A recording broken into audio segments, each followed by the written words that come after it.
mas isto sou mesmo eu que estou aqui a tentar perceber para mim mesma. No dia a dia, estamos a ter um dia completamente normal, não está a acontecer nada de especial e de repente sentimos ali uma ansiedade que não está a ser propriamente triggered por nada Uhum, específico. E é aí que exatamente. nós conseguimos começar a identificar que, ok, eu preciso de perceber porquê, porque só simplesmente acordei e fui à casa de banho, mas já me estou a sentir aqui algumas coisas a acontecer, não é? Sim, é Isto uma pondo das em termos coisas, sim. leigos. Sim, é uma das coisas, é uma das coisas. Da mesma forma como não tem que ser necessariamente aí só, não é? Ou seja, uma pessoa a dada altura, mesmo já depois das coisas terem acontecido ou de estarem para acontecer, portanto, essa preocupação ser uma Uhum. preocupação excessiva, desproporcional, e estarmos com medo, não sermos capazes de relaxar mesmo depois de ter acontecido alguma coisa, estarmos, quando começamos a evitar até eh, as Uhum. coisas que eventualmente nós podemos achar que são trigger da nossa ansiedade, da ansiedade e que na realidade não podemos evitar, não é? Porque o evitamento que fazemos tem impacto na nossa vida escolar, na nossa vida profissional, seja you name it. Uhum. Quando nos começamos a isolar, quando começamos a não dormir, quando começamos a ter depois, quando começa a dar, digamos que spread para o resto da nossa vida, não é? Aí sim nós começamos de facto a poder ver as coisas. Estes episódios, logicamente, são episódios que mais rapidamente chamam a nossa atenção. E chamam mais a nossa atenção, sobretudo, não é?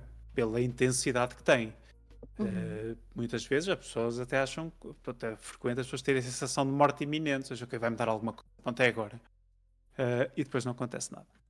Uh, Sim. é isto que na verdade acontece. Portanto, não é só isso, não é?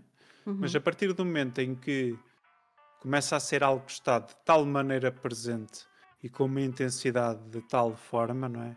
Uh, que nos prejudica, que nos impede de relaxar, que nos faz isolar, que nos faz evitar, não é? Porque vamos supor que eu fico ansioso sempre que estou ansioso e começo a evitar, por exemplo, ir a um café, ou ir a um sítio, ou estar ao pé das pessoas com medo daquilo que as pessoas vão pensar ou achar de mim. Logicamente começa a ter um problema, certo? Porque é Sim. normal nós preocuparmos com aquilo que os outros acham de nós, ou seja, é saudável isso, certo? Agora, a questão é quando isso chega ao ponto, não é? De nós começarmos a antecipar as coisas. Por exemplo, Sim. vamos supor, vamos ter com alguém que não conhecemos, ok? Ou que não conhecemos tão bem, ou sabemos que no grupo onde nós vamos, vão estar algumas pessoas que nós não conhecemos tão bem, estamos preocupados com a opinião que essas pessoas poderão vir a ter de nós. E começamos a evitar ir, porque sabemos que isso é uma coisa que nos deixa desconfortáveis. Claro está que isso eh, pode começar a extravasar, não é? E não é normal. Ou seja, é quando deixamos que o medo nos controla a nossa vida, não é? E É por aí. falas em perder qualidade de vida é quando ficamos em quase que freeze mode e isolamos muito o nosso cantinho em casa porque sabemos que é a nossa bubble e ninguém vai Se- incomodar a nossa bubble, não é? Seja em que modo for, seja no modo flight, seja no modo freeze ou Uhum. no modo fight, ok?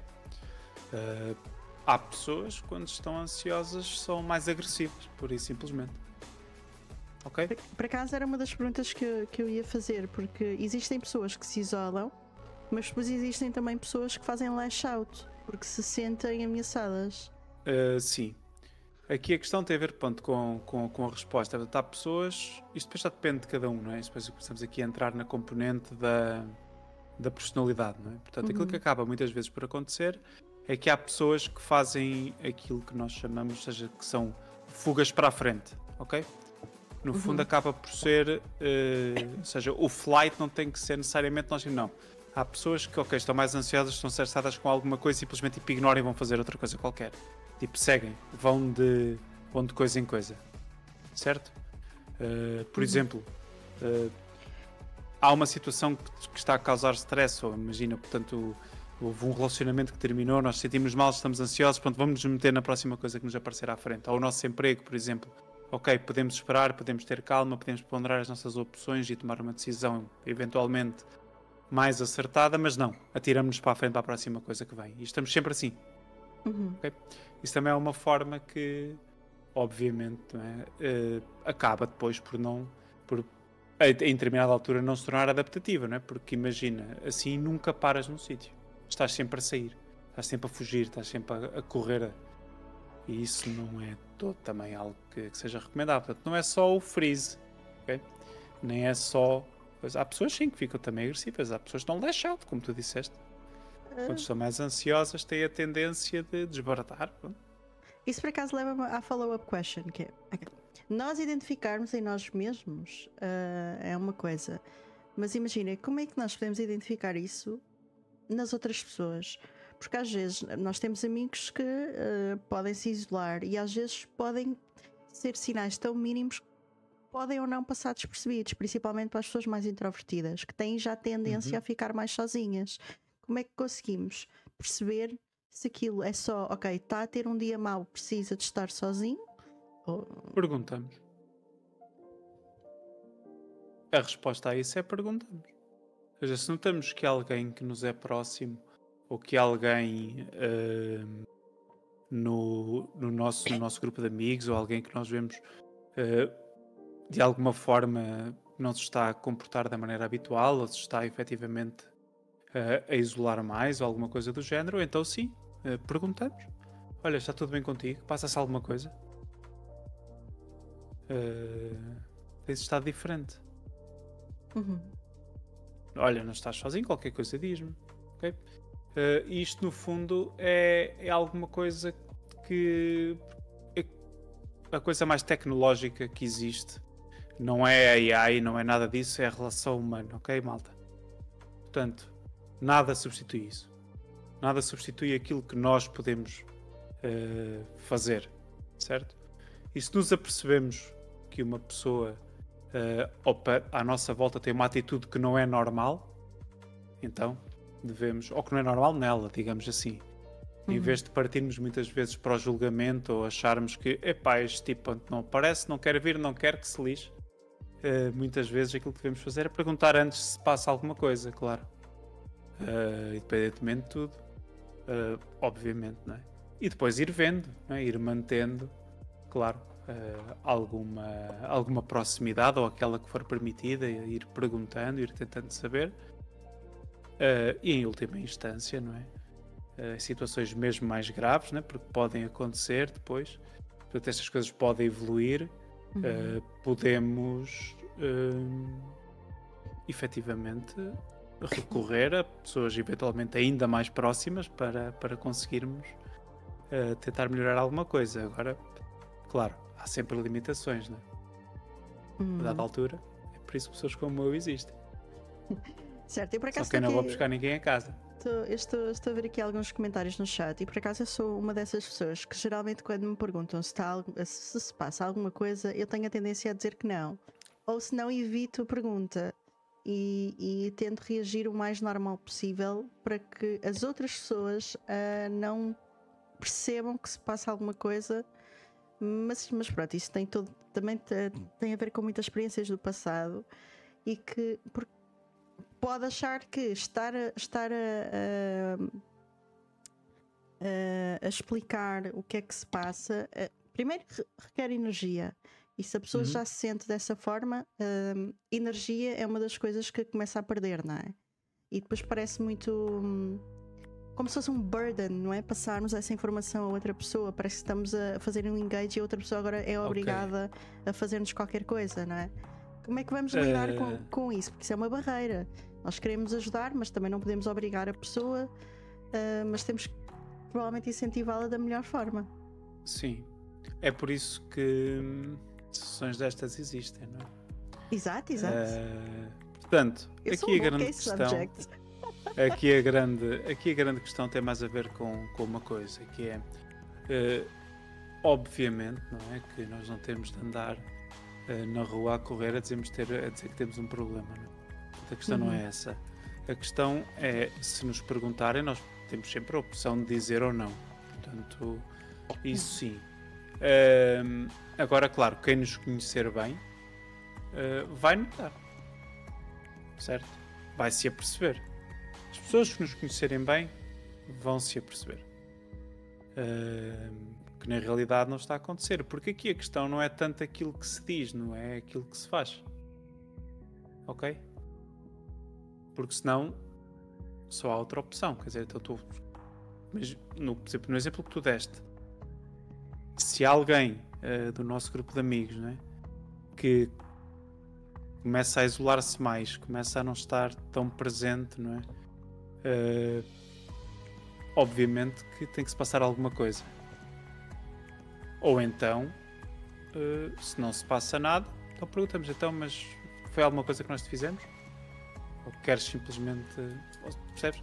Portanto, no fundo acaba por ser um bocado isto. E esse é um dos mitos mais importantes, que é o facto de nós falarmos sobre as coisas com alguém. Não estamos a transferir nenhum burden para ninguém. Isso, na realidade, se as pessoas forem nossas amigas e a nossa família e tudo mais, nós conseguimos, se a preocupação é não ser um burden, e se usarmos todos a massa encefálica para pensar sobre isto, não é? Acabamos por ser um burden maior se mantivermos as pessoas preocupadas. Ok? Por exemplo, contigo, se souberes que alguém que te é próximo, ou se tiver a sensação que essa pessoa não está bem, e tu fores perguntar e a pessoa te diz, não, está tudo bem, então era essa, mãe, está tudo ótimo. E tu percebes que não, porque o comportamento diz-te que não. Tu ficas preocupada. Sim. Ok? Então, o que é que tu achas que te custa mais? Seria a pessoa falar contigo e explicar-te isso e tu podes fazer alguma coisa, eventualmente? Ou ficares a saber isso? Ou ficares com a tua impressão, com a tua sensação e veres a pessoa progressivamente a afastar-se? O que eu costumo fazer, e não sei até que ponto é que é o mais correto ou não, é...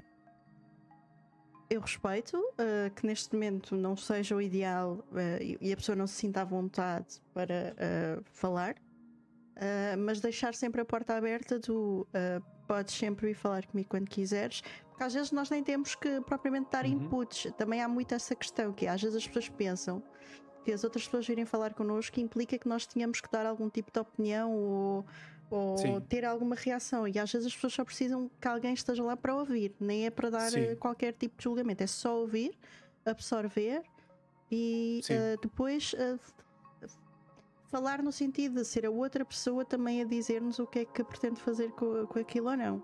Nós não temos que dar nada, e acho que às vezes as pessoas têm também muito medo do que é que a pessoa do outro lado vai dizer. Porque há estigma sobre isto, não é? E para isso é que também serve esta sessão. Claro, isso obviamente, não é? Portanto, dependendo daquilo que é, claro está que há assuntos mais sensíveis do que outros, não é? E também o quão sensível ou não também depende da pessoa em questão. Aqui o principal problema tem a ver com...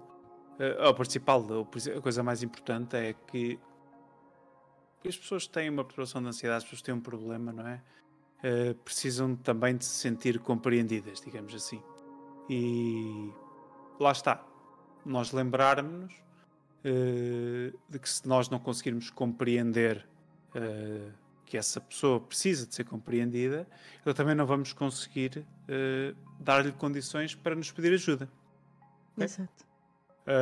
E portanto, a realidade, não é?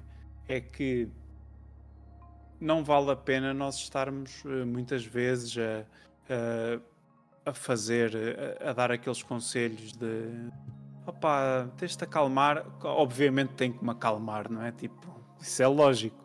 A questão tem mais a ver com aquilo que tu dizes, às vezes simplesmente ouvir. Ouvir os receios, ouvir os medos, não é? Que a pessoa tem, que nós já sabemos que provavelmente vão ser desproporcionais e não temos necessariamente de dar input. E outra coisa também, e estando a ler também o que está aqui no chat, outra coisa que nós podemos fazer, não é?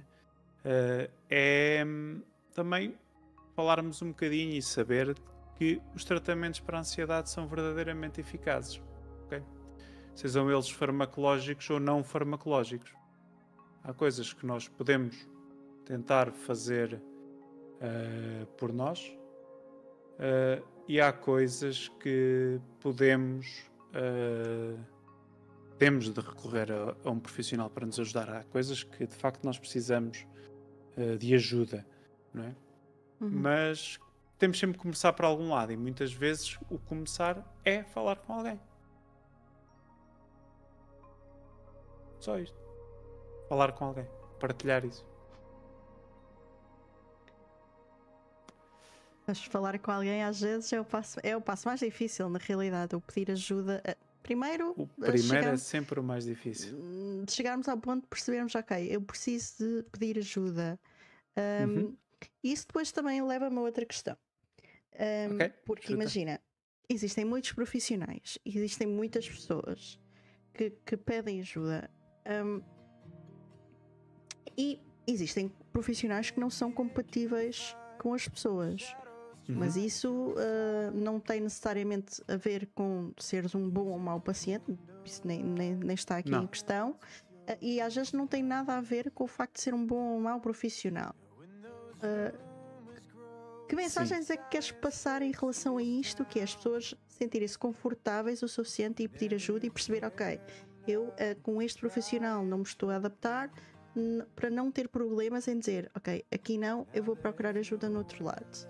Porque também existe muito medo deste que quer dizer, eu não vou dizer que não ao profissional porque ele é que é o especialista. Também temos que desmistificar isto.